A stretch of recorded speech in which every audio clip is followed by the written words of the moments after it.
नमस्कार, आप देख रहे हैं स्वामी न्यूज और मैं हूं राजीव शर्मा। आइए नजर डालते हैं दिन भर से जुड़ी खास खबरों पर। भारतीय सम्राट पृथ्वीराज चौहान राइफल शूटिंग प्रतियोगिता के 4 दिवसीय आयोजन का मंगलवार को समापन एवं पुरस्कार वितरण समारोह का आयोजन चंदवरदाई नगर स्थित अम्बेडकर भवन में किया गया। प्रतियोगिता के निदेशक हिम्मत सिंह राठौर ने बताया कि इस प्रतियोगिता में 500 से अधिक प्रतियोगियों ने भाग लिया।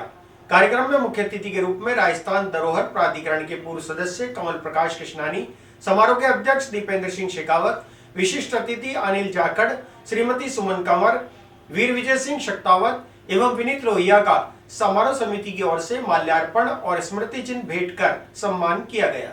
खेल जगत में भारत की बढ़ती ताकत और अपार सफलताओं ने जहां एक और पूरे विश्व को चौंकाया है, वहीं ऐसे माहौल ने युवा पीढ़ी को खेलों के मैदान की ओर आकर्षित किया है। एक लंबे अंतराल में ओलंपिक खेलों की पदक तालिका में भारत का नाम तेजी से ऊपर बढ़ रहा है। हाल ही ओलंपिक और अनेक अंतर्राष्ट्रीय खेल स्पर्धाओं में भारत को मिली सफलताएं इसका उदाहरण है। खेल अब सामान्य मान्यताओं से बाहर निकलकर प्राथमिकता के साथ आम जीवन में जगह बना रहे हैं।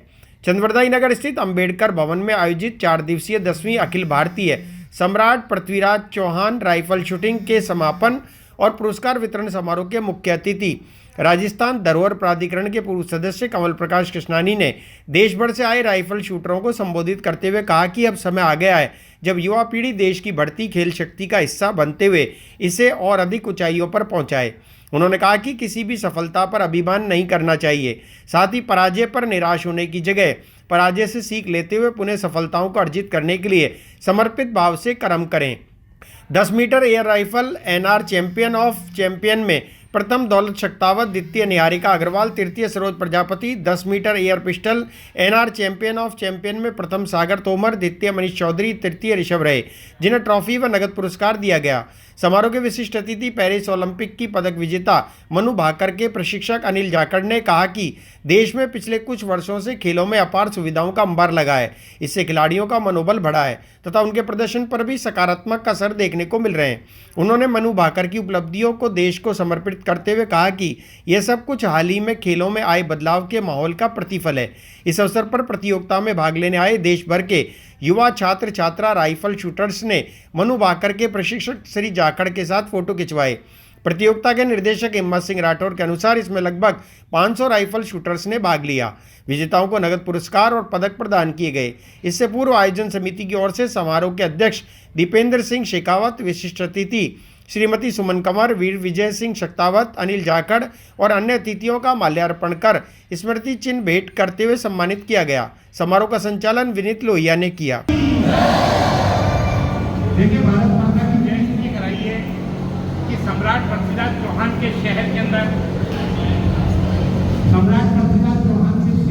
आप आए हैं और सम्राट पृथ्वीराज चौहान के बहुत सारे बच्चे भी यहाँ पर सीख रहे हैं।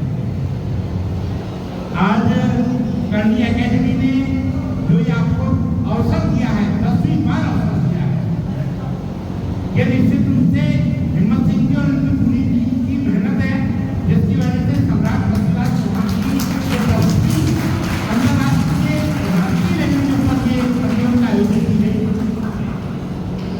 बच्चों, ये बताऊं आपको कि जीतना और हारना ये जीवन के 2 पहलू हैं।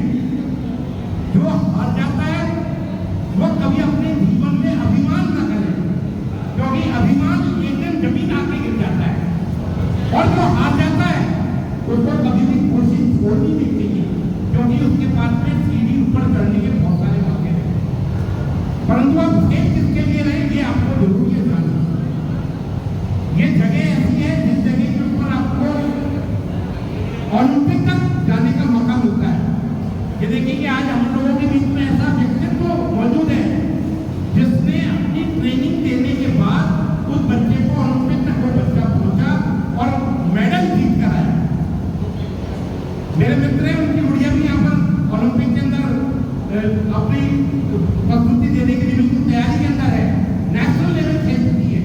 और मैं आप लोगों को शुभकामनाएं देता हूँ कि इस मौके के ऊपर आप अपने जीवन के अंदर लक्ष्य निर्धारित रखें। और दूसरी चीज, कई बार हम अनुशासन खो देते हैं, अनुशासन नहीं खोए। ये रिस्की गेम है, बंदूकें आपके हाथ में, ध्यान और अनुशासन, इस चीज का ध्यान रखेंगे, कभी जीवन में अकामयाब नहीं होंगे। लिए मेरी आप लोगों को शुभकामनाएं। किन्नर समाज की प्रमुख गुरु काजलबाई द्वारा मंगलवार को हजारीबाग में श्री रामदेव जी बाबा के भंडारे का भव्य आयोजन किया गया। इस दौरान भगवान के भक्ति गीतों पर किन्नर समाज की सदस्यों द्वारा नृत्य प्रस्तुत किया गया, जो आयोजन का मुख्य आकर्षण रहा। इस धार्मिक आयोजन में किन्नर समाज की अनेक सदस्याएं उपस्थित रहीं। किन्नर समाज की प्रमुख गुरु काजलबाई द्वारा मंगलवार को हजारीबाग में श्री रामदेव जी बाबा के भंडारे का भव्य आयोजन किया गया। इस दौरान भगवान के भक्ति गीतों पर किन्नर समाज की सदस्यों द्वारा नृत्य प्रस्तुत किया गया, जो आयोजन का मुख्य आकर्षण रहा। इस धार्मिक आयोजन में किन्नर समाज की प्रमुख सदस्याएं, जिनमें रेनू, तराना, सपना, मुस्कान, मनीषा, जोया, सानिया, रानी, रचना, बेबी और रागिनी शामिल थी। उन्होंने उत्साहपूर्वक इस कार्यक्रम में भाग लिया। भक्तों के बीच प्रसाद का वितरण किया गया और भंडारे में सैकड़ों श्रद्धालुओं ने भोजन ग्रहण किया। समाज में आपसी एकता और सहयोग को बढ़ावा देने के उद्देश्य से इस कार्यक्रम का आयोजन किया गया। सभी ने मिलकर श्री रामदेव जी बाबा का आशीर्वाद प्राप्त किया और सामूहिक रूप से धर्म और समाज सेवा की भावना को सशक्त किया गया। नेशनल मेडिकोज ऑर्गेनाइजेशन अजमेरू महानगर द्वारा स्वामी विवेकानंद दिग्विजय दिनोत्सव का आयोजन आज मेडिकल कॉलेज के न्यू हॉल में किया गया। इस अवसर पर मेडिकल कॉलेज के अधीक्षक डॉक्टर अनिल सामरिया, जेएलएन अस्पताल के अधीक्षक डॉक्टर अरविंद खरे, डॉक्टर संजीव माहेश्वरी सहित कई छात्र छात्राएं उपस्थित रहे। आज नेशनल मेडिकोज ऑर्गेनाइजेशन अजमेरू महानगर द्वारा स्वामी विवेकानंद दिग्विजय दिनोत्सव का आयोजन जवाहरलाल नेहरू मेडिकल कॉलेज के न्यू हॉल में किया गया। इस कार्यक्रम में कॉलेज के प्राचार्य डॉक्टर अनिल सामरिया ने जानकारी देते हुए बताया कि स्वामी विवेकानंद द्वारा शिकागो में आज ही के दिन 1893 में ऐतिहासिक भाषण की जानकारी साझा की गई। उन्होंने बताया कि इस भाषण से भारतवर्ष में खुशी की लहर दौड़ गई और विश्व ने भारत की विविधताओं को जानने का अवसर प्राप्त किया। इस अवसर पर मेडिकल कॉलेज के अधीक्षक डॉक्टर अनिल सामरिया, जेएलएन अस्पताल के अधीक्षक डॉक्टर अरविंद खरे, डॉक्टर संजीव माहेश्वरी और कई छात्र छात्राएं भी उपस्थित रहे। कार्यक्रम का उद्देश्य स्वामी विवेकानंद के विचारों को वर्तमान पीढ़ी तक पहुंचाना और देश के गौरवमयी इतिहास से युवाओं को प्रेरित करना था। आज स्वामी विवेकानंद जी का दिग्विजय दिनोत्सव मनाया गया।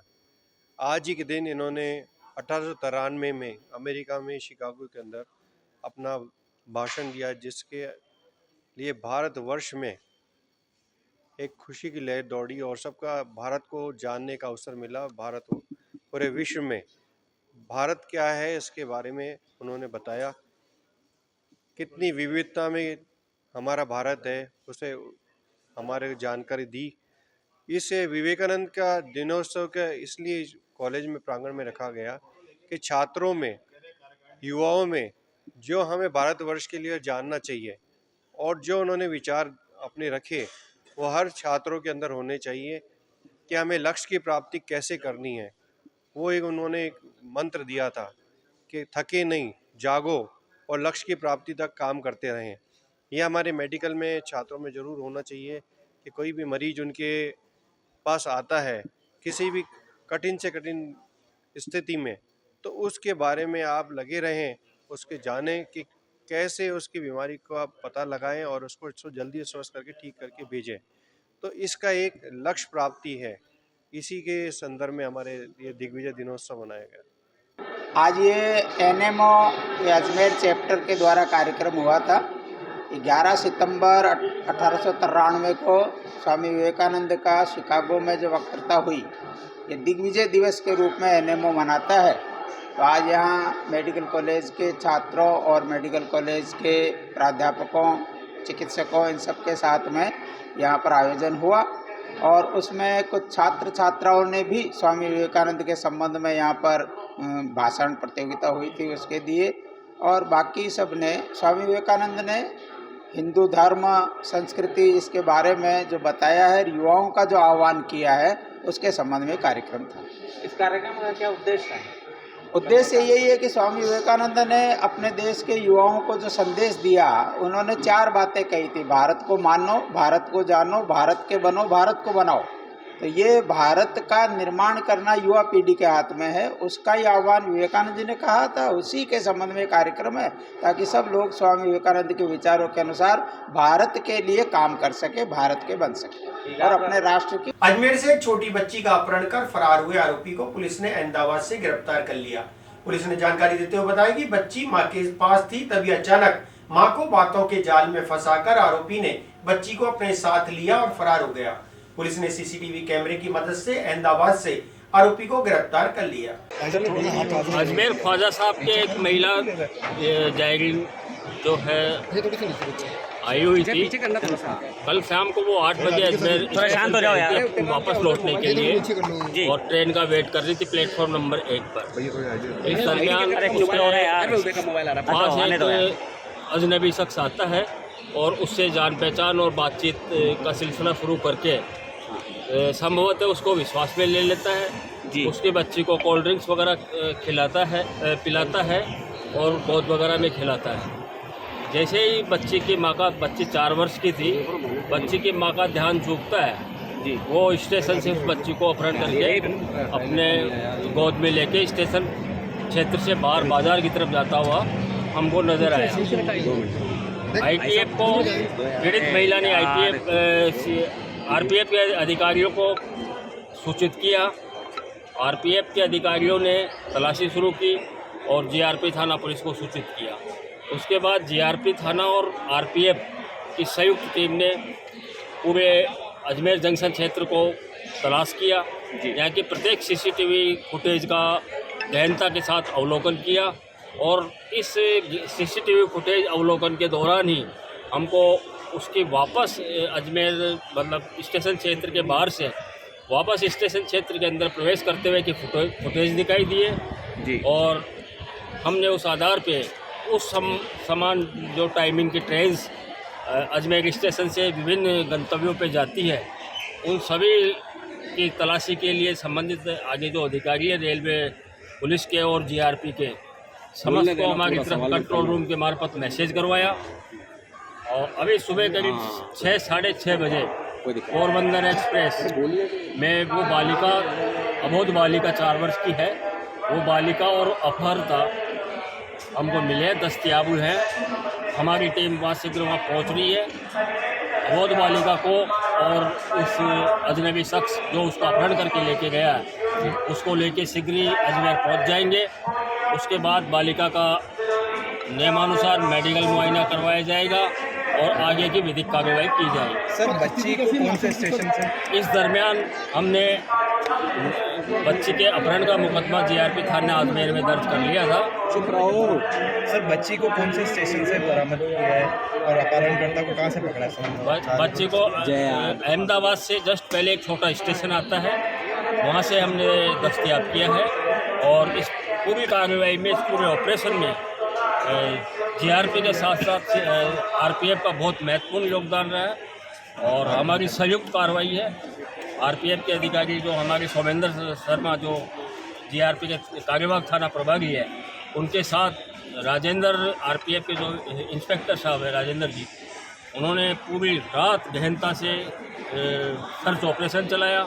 हर ट्रेन को अजमेर प्लेटफॉर्म के हर कोने कोने को उन्होंने छान मारा और तत्काल ही उन्होंने सीसीटीवी फुटेज का गहनता से अवलोकन किया, जिसकी वजह से महत्वपूर्ण वारदात जो हुई है उसके बारे में हमको एक महत्वपूर्ण सुराग मिला है।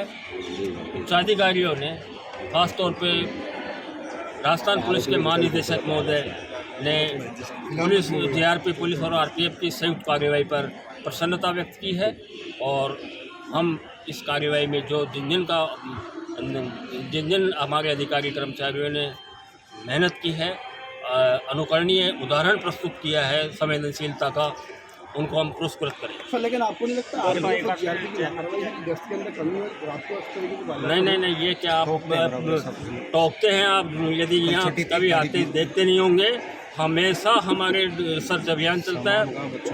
जो भिखारी हैं, उठाए गिरे हैं, नशेड़ी हैं, उनको डेली हम सर्च ऑपरेशन करते हैं। लेकिन जंक्शन पे रेलवे स्टेशन पे यात्रियों को आने से रोका जा सकता है। घटना कब की है ये? कल रात करीब 9:40। अच्छा सर, ये बताया जो आरोपी है उसकी क्या है, रिकॉर्ड क्या है उसका, किस प्रकार का है? नीचे करना माइक। बताया उसको, आरोपी को हम ला रहे हैं और उसके बाद हम पूछताछ करके आगे की चीजें जो डिटेल्स। अजमेर जिला बार एसोसिएशन के नेतृत्व में आज अधिवक्ताओं ने पुलिस अधीक्षक और जिला कलेक्टर को एक ज्ञापन सौंपा। ज्ञापन में अधिवक्ताओं ने ट्रैफिक इंस्पेक्टर पर आरोप लगाया कि उनके द्वारा एक अधिवक्ता के साथ बदसलूकी की गई। अधिवक्ताओं ने इस घटना की कड़ी निंदा करते हुए प्रशासन से त्वरित कार्रवाई की मांग की है। आज हमने टीआई भिकाराम जी के खिलाफ एक डेलीगेशन दिया है शहर की व्यवस्था आज बारिश की वजह से लगातार हफ्ते 10 दिन से ख़राब हो रखी है। उसमें पुलिस को कोऑपरेशन करना चाहिए, यातायात व्यवस्था को सुधारना चाहिए। जो व्यवस्थित वाहन नहीं खड़े हैं उनका चालान बनाना चाहिए, अव्यवस्थित खड़े हैं रोड पे कोई वाहन खड़ा उसको उठा के ले जाके और चालान बनाना चाहिए। पुलिस देखिए क्या करती है कि बेचारा कोई हेलमेट पहन के नहीं आया या कोई तेज़ गति से निकल रहा है उसको रोक के चालान बना रही है। अभी शहर की परिस्थिति इस लायक नहीं है कि चालान बनाया जाए। अभी व्यवस्था सुधारने में यातायात पुलिस को चाहिए कि व्यवस्था सुधारे शहर की। और वैसे भी रोडें टूटी हुई है, सारा शहर के हालात ख़राब है, उसमें पुलिस का कहर जो है वो शोभनीय नहीं है, अशोभनीय घटना है। इस तरीके का व्यवहार भिकाराम जी ने किया है। अभी कलेक्टर साहब को अपने ज्ञापन दिया, एसपी साहब थे नहीं, छुट्टी पे हैं, तो कलेक्टर साहब ने कहा कि उनको बुला के वार्ता करेंगे। अगर सद्भाविक वार्ता हो जाती तो ठीक है, नहीं तो आगे का एक्शन लेंगे जल्दी ही, तुरंत। एलिवेटेड रोड के सारे यूटर्न लेके जब कोतवाली थाने की तरफ जा रहा था, कल मैं एलिवेटेड रोड से जब कोतवाली थाने की तरफ जा रहा था यूटर्न लेके, तब मेरे आगे एक ऑटो रिक्शा जा रहा था। ऑटो रिक्शा के पीछे मेरी 2 व्हीलर गाड़ी थी, मैंने हेलमेट लगा रखा था। ऑटो रिक्शा के निकलते ही भिखाराम जी काला आए, मेरी गाड़ी की चाबी निकालते हुए मुझे कहा उधर से रवाना हो, तेरे एक तमाश पड़ेगी। मैंने उनको कहा कि आप गाड़ी की चाबी कैसे निकाल सकते हो पहले, और दूसरी बात ये थी कि ऑटो रिक्शा जब जा सकता है तो मेरी 2 व्हीलर जाने में क्या दिक्कत है। तो उन्होंने कहा कि ऑटो रिक्शा जा सकता है, तेरी गाड़ी उधर से घूम के आएगी। उसके बाद उन्होंने मेरे को बार बार तमाश मारने की धमकी दी, मुझसे गाली गलौज करी, मेरे साथ अभद्र व्यवहार का, मुझे पागल कहा। उसके बाद जब मैंने अपने सीनियर अधिवक्ता से उनकी बात कराई, उसके बाद भी उन्होंने उनको नहीं सुना और मेरे को गाली गलौज करते रहे, मेरे को पागल कहते रहे। और आज कोर्ट आए, कोर्ट आने के बाद उन्होंने मुझसे मुलाकात करी, मुलाकात करने के बाद मुझे मुकदमा दर्ज कराने की धमकी दी, मेरे ऊपर झूठा मुकदमा दर्ज कराने की धमकी दी। उनका आज भी अभद्र व्यवहार रहा है मेरे साथ कोर्ट के अंदर। आज वो किसी कारणवश ऐसी जब कोर्ट में आए थे, वो किसी बयान में, तो हमारा मिलना हो गया इस वजह से। लेकिन उनका मिलते ही उन्होंने कहा, यही रिएक्शन था कि कल तू ही था ना, और वो गाली गलौज करने लग गए। तो मेरा नाम कुणाल शर्मा है। आपके साथ और कोई थे? मेरे साथ मेरे भैया थे, निखिल शर्मा। अज्ञात बदमाशों ने एक व्यक्ति के बैंक खाते से 5,93,000 रुपए धोखाधड़ी से निकाल लिए। पीड़ित ने साइबर थाना पुलिस को इस मामले की शिकायत दी। पुलिस ने जानकारी देते हुए बताया कि पीड़ित ने मुंबई से माल मंगवाने के लिए गूगल पर सर्च कर कुछ नंबर्स निकाले। उन नंबरों पर संपर्क करने के दौरान बदमाशों ने पीड़ित को बातों में उलझाकर उसकी बैंक डिटेल हासिल कर ली।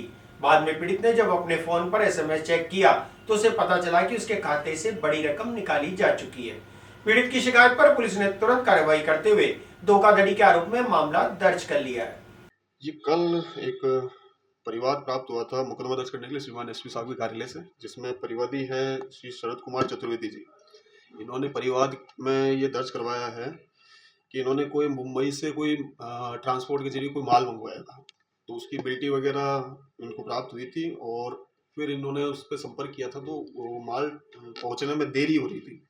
तो जिसके संबंध में इन्होंने उस ट्रांसपोर्ट कंपनी जिससे माल मंगवाया था उस पर उसका नंबर उन्होंने गूगल से सर्च किया और गूगल पे जो नंबर आया उस पर इन्होंने फ़ोन करने के बाद में जो संदिग्ध है उससे इनका संपर्क हुआ। उन्होंने फिर इनको कोई APK फाइल वगैरह डाउनलोड करवा करके और इनके मोबाइल से जो डाटा था वो उन्होंने प्राप्त कर लिया और इनके खाते से 5,93,000 रुपये का धोखाधड़ी की है।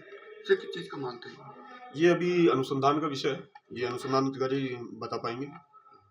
इसमें अग्रिम अनुसंधान जो है श्री विकास कुमार जी RPS साहब है वो कर रहे हैं।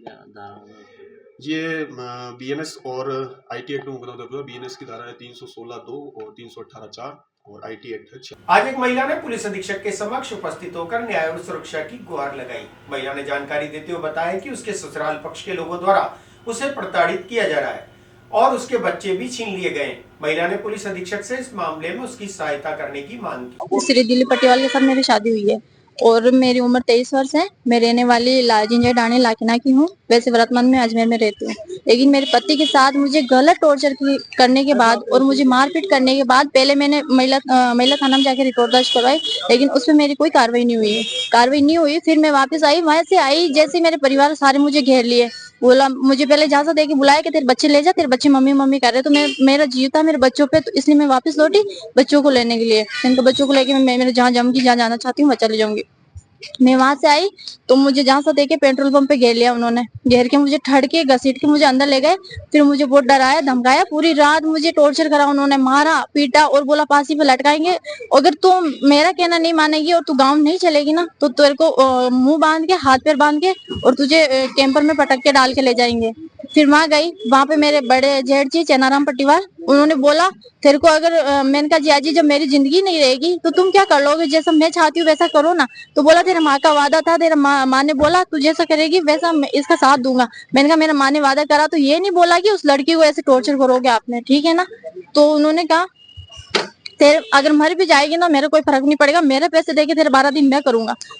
मेरे जेठ है, वो मेरे जियाजी भी लगते हैं ऐसे, उनका नाम है चेनाराम पट्टीवाल, उसने ऐसा बोला। तो मैं वापस अजमेर आई, जैसे जैसे करके मैंने कहा जियाजी मुझे बच्चों को पढ़ाना है, इनकी मैं स्कूल बीच में है इनकी तो मैं छोड़ना नहीं चाहती, मेरे बच्चों को पढ़ाऊंगी मैं और इनको हो सके जितना मैं इनको सपोर्ट करके मैं आगे की तरफ पहुंचाना चाहती हूँ। तो मुझे शादी को मेरी बचपन में शादी हो गई थी, बचपन में शादी हुई, कम से कम 14-15 साल हो गए शादी को और आने लगी मैं 2013 के आसपास भेज दिया तब। मेरे बच्चे 2 है, एक 5 साल के आसपास है और एक छोटा है 3 साल को। मैं ये चाहती हूँ मेरे बच्चे मुझे दे और मेरे बच्चे दोनों मुझे मिलना चाहिए। मुझे मारा पीटा बहुत धमकाया, फिनाइल पिलाने की कोशिश करी दिलीप पट्टीवाल ने। मेरा नाम गोगा है। मैम पति से क्या प्रॉब्लम हो रही है? पति से प्रॉब्लम ये है सर, मुझे बोल रहा है कि गलत काम करके मुझे पैसे दे, उनके ऊपर कर्जा हो गया होगा, झूठे एग्जाम लगा रहा है मेरे ऊपर। तो ऐसे वैसे उनको गलत औरतों के साथ मैंने पकड़ लिया। तो मैंने घर वालों को बोला था, मेरी मानी नहीं एक भी कि नहीं हमारा बेटा ऐसा हो ही नहीं सकता, तू गलत है। इसलिए मेरे बेटे को बोलती है, जैसे सोच होती ना सर वैसा ही बोलेंगे वो, उनकी सोच ऐसी हो गई वो खुद गलत है तो खुद गलत बोलना चाहते हैं। लेकिन मैं मेरे मन में मेरे साफ हूँ तो मुझे किस बात का डर है, मैं क्यों उनसे दबना चाहती हूँ। मैं मेरा जीवन है पर्सनल, मेरी लाइफ में कुछ भी करूँ। मेरी बहनों ने पहले मुझ पे आरोप लगाए गलत, तो मैं उनका कहा जी मैं गलत नहीं हूँ, मैं साफ हूँ, मेरे मन में साफ हूँ। तो मैं तुम कौन होती हो मुझे गलत बताने वाली? मेरी है ना जिंदगी, तो मैं मेरी जिंदगी से जीऊंगी, आप कौन होती हो? मेरी बहन मेरे सपोर्ट में नहीं है, मेरा भाई मेरे सपोर्ट में नहीं है। तो मैं चाहती हूँ मेरे इस पे जल्दी से जल्दी न्याय हो। दिलीप पट्टीवाल है, वर्तमान में अजमेर में रहते हैं, चौधरी कॉलोनी वैशाली नगर में, पेट्रोल पंप के यहाँ पे। फिलहाल बुलेटिन में इतना ही, मुझे दीजिए इजाजत, देखते रहे स्वामी न्यूज।